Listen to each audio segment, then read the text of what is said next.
I'm giving you all the injury updates for Week 8, Halloween edition, coming right up.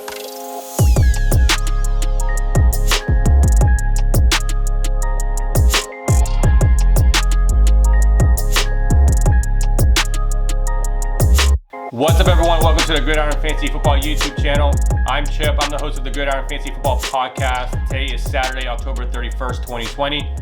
And, today is a special episode. Today's Halloween. And today I'm going to be going over all the injury updates for Week 8 and players that you may need to pivot to just in case you're rostering some of these injured players. But first, what do you guys think of my costume? I mean, this is my attempt to be festive. I am Heisenberg. If you don't know Breaking Bad, this is my attempt to be in Heisenberg. I love the show Breaking Bad, and the only thing is I don't have a bald head just yet, and I don't have a goatee, obviously, but I will call myself the hipster Heisenberg. So just a way to have fun for today. I love Halloween. I love being able to, I just appreciate the effort that people put into wearing costumes. And there's, today is people's Christmas. Some people love Halloween more than Christmas and other big holidays. And it's just a cool day to be able to dress up and have fun for the day. So I hope you're all having a good day and enjoying your Halloween. And again, some of the news that is taking place. Some of the big news right now is COVID related. We had some teams that had some positive cases for COVID throughout the week. And as of today, there's no new positive cases for the Vikings, the Broncos, Chargers, and Giants. They had testing done yesterday and the results came back. There was no new positive cases. So the games should go on as normal unless something happens. Tests from today come up positive for Sunday. That obviously will throw a curveball into a lot of the lineups. But as of right now, all the games are good to go. So that's good news. Now going into the Week 8 injury updates. For the players that are in, so guys that are guaranteed to play for Week 8, the big name right now is Dalvin Cook. Dalvin Cook is off the injury report. He was dealing with the injury that he sustained, the groin injury that sustained during the Seahawks game. And, he got rested up for the week 7 matchup or week 6 matchup. Then they had a bye week in week 7. So then now he's back, good to go. So he should get a full workload. So if you have Dalvin Cook, play him without any hesitation. And at the wide receiver position, Jalen Reagor, this is the rookie wide receiver for the Philadelphia Eagles. He is active. He will play on Sunday. This is a guy that everyone's excited about because of the skill set, because he was in training camp being groomed to be the number 1 wide receiver. Now he is playing against Dallas, so this is a very good matchup to come back to. So he should have a good game. If I have him on my roster, if you desperately need to play him, I would play him.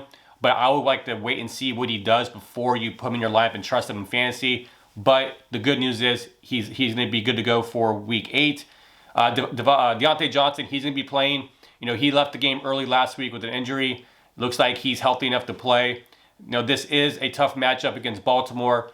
So I do think one of these wide receivers will have a good game. Deonte Johnson is now the number 1 wide receiver for the Pittsburgh Steelers. So I think he gets the majority of the attention.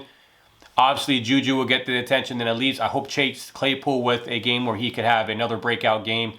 But I just think that the Steelers could have a sneaky good game against them because of their offensive weapons. But it's a good thing that Deonte Johnson is playing because that helps their offense tremendously. So you should play him if you have him. And then John Brown of the Buffalo Bills, he's going to play, which is good. Allen Robinson. So Allen Robinson was going through the concussion protocol, and he is clear to play. So Allen Robinson will play against the Saints. And at tight end, Philadelphia Eagles tight end Dallas Goddard, he is going to be activated for Sunday Night Football. It's good news if you're able to hold on to him or put him on your IR spot and sneak him onto your roster. That is good news for you because this was a week that Richard Roberts was going to be the guy that you're going to play as a streamer. Now you have to fade him because Dallas Goddard is going to play.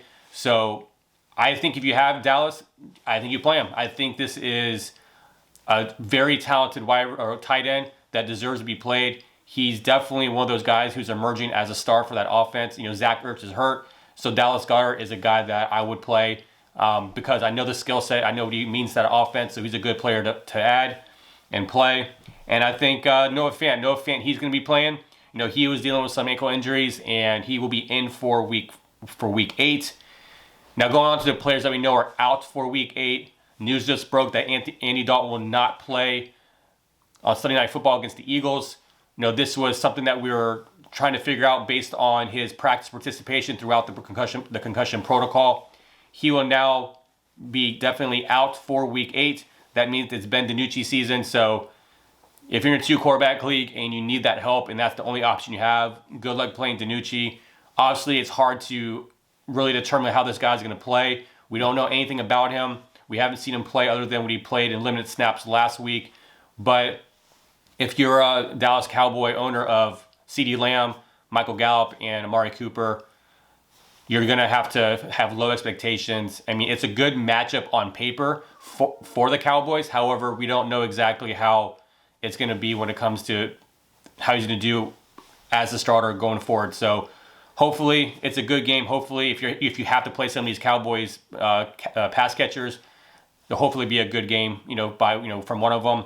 And then going to running back, Aaron Jones is out again. He's dealing with a calf injury. That means you're playing Jamal Williams. He has a lot of upside this week. You got to play him. And then when it comes to the Bengals, Joe Mixon's out due to a foot injury. You're playing Giovanni Bernard. It's a good matchup for him.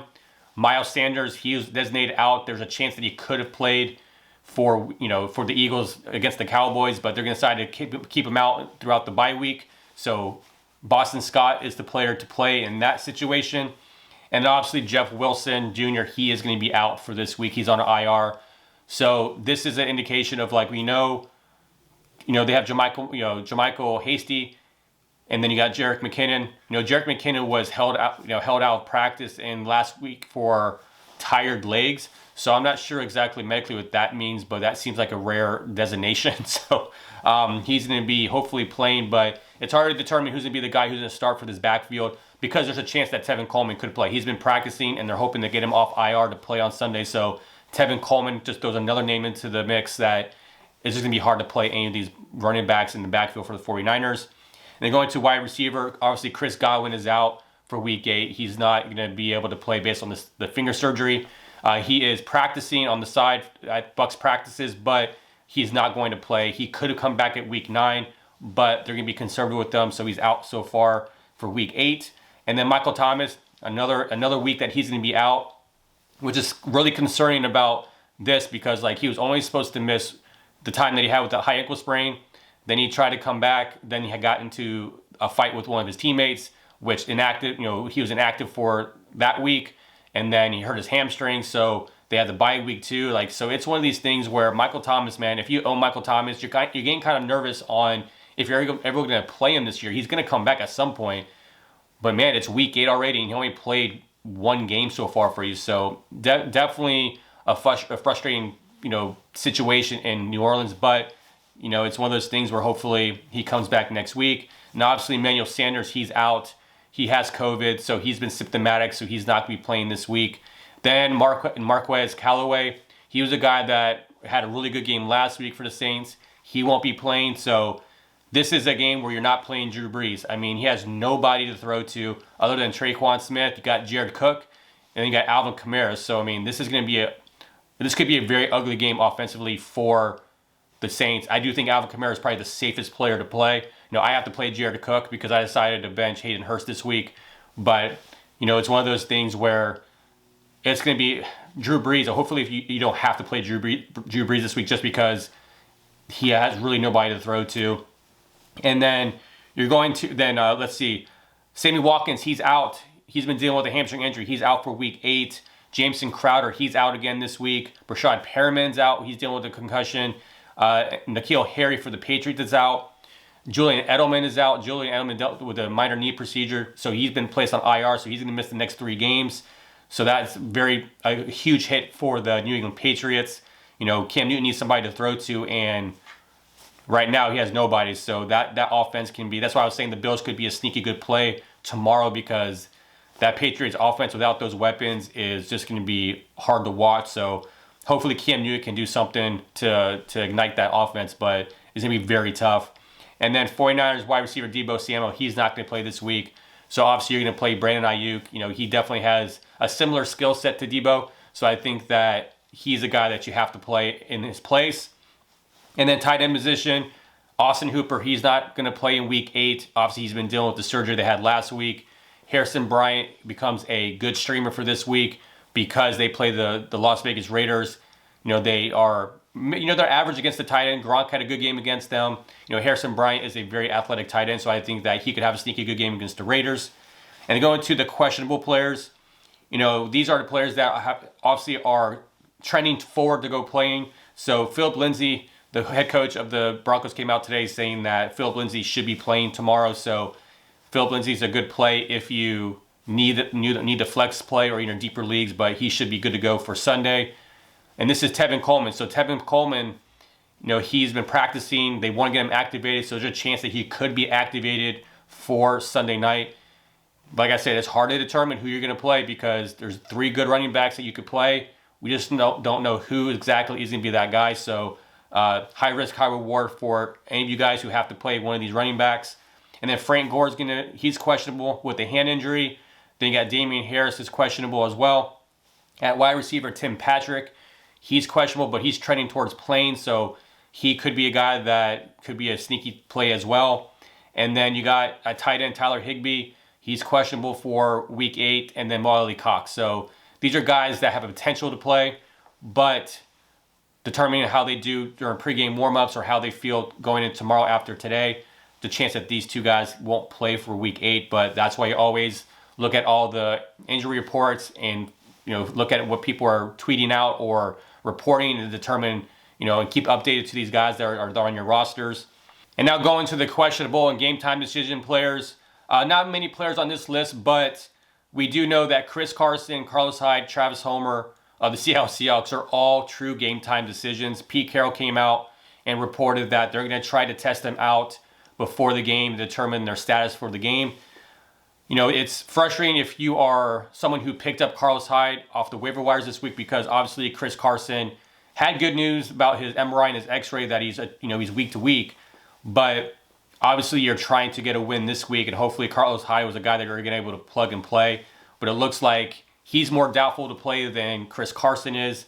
And then Travis Homer is not a guy you're rostering anyways, but he's the guy that's next in line to get those carries if these guys do miss time. But the problem is that, it's a bad matchup. So if Chris Carson's active, you have to play him. You can't bench him. But it's something to continue to look at the reports, see what people are reporting throughout the rest of Saturday, and obviously check out the actives and inactives when they need to be reported before the games on Sunday.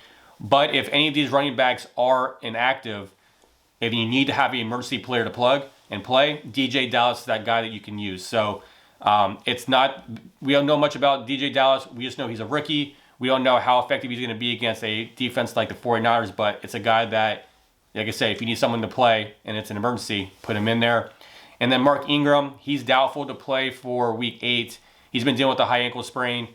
So that gives the opportunities to J.K. Dobbins and Gus Edwards. Right now, it's hard to determine who's going to be the starter. It's just like the 49ers backfield. We don't really know who's going to get the majority of the carries. Now, you would assume that J.K. Dobbins would be because of the draft status, him being a number 1 draft pick. But with that being the case, it's a Russian roulette type of situation. It's hard to determine who's going to be the guy. So if you have a guy like J.K. Dobbins or Gus Edwards, high risk, high reward, figure out, try to see what your gut is telling you and play the guy if you need to. But that is all of the injury updates for week 8. I hope all of that was informative. And if it was, please hit subscribe, support the show. I really try to go as late as I can in the day to try to give you the most updated injuries updates as I can. So I hope that was useful. But if you have any questions about the injuries, any questions about who to start and who to sit, please leave a comment below so I can help you guys win your week 8 games and trend towards hopefully making into the playoffs, into a fantasy championship. But don't forget, please like, share, and comment. And then on Monday's episode, I'm going to go over all my week 8 reactions plus the fantasy studs for week 8. So please tune into that on Monday. But if you'd like to follow us on Instagram, we're at Gridiron Fantasy Football. If you want to follow us on Twitter and Facebook, we're at the Gridiron Pod. So that's it for today. Thank you so much for tuning in. Happy Halloween. Good luck in week 8. And I hope you get that win. Take care.